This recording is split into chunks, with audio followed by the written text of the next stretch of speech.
Donald Trump and MAGA say that they want to make America great again, which obviously begs the historical question, according to them, when was America great? What is peak American greatness according to Trump? Trump has made reference that he believes the late 19th century was our peak, the Gilded Age, the period from 1870 to 1900. Trump admires figures like President William McKinley, who imposed high tariffs to protect domestic industry, which aligns obviously to his economic policies. Historians obviously note that the Gilded Age should not be romanticized. This period was known for obviously rapid industrial expansion, but also immense economic inequality, labor unrest, and widespread political corruption. So this is an era in our history that should not be romanticized for only the good. Trump's also made reference that he believes the 1950s was an era that should be seen as peak American greatness.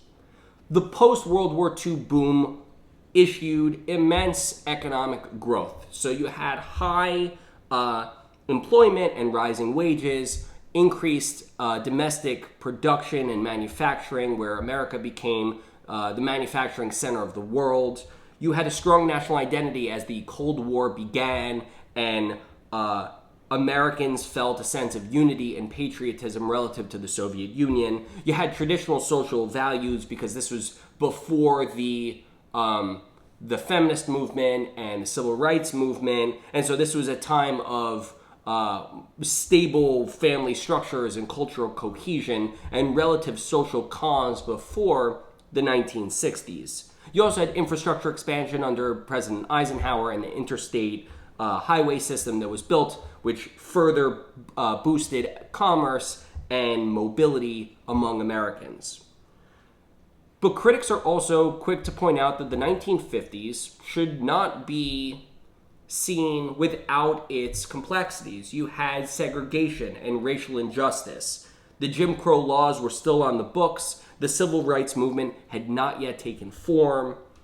The civil rights movement had not yet gained its major legislative accomplishments until the 1960s. You had gender inequality before the feminist movement. You had Cold War tensions. And so both the late 1800s and the 1950s, there were good parts of them that conservatives for years have been pointing to, but certainly that Trump and the MAGA movement have pointed to. But both eras have immense shortfalls and also should be noted as things that we should not be trying to replicate.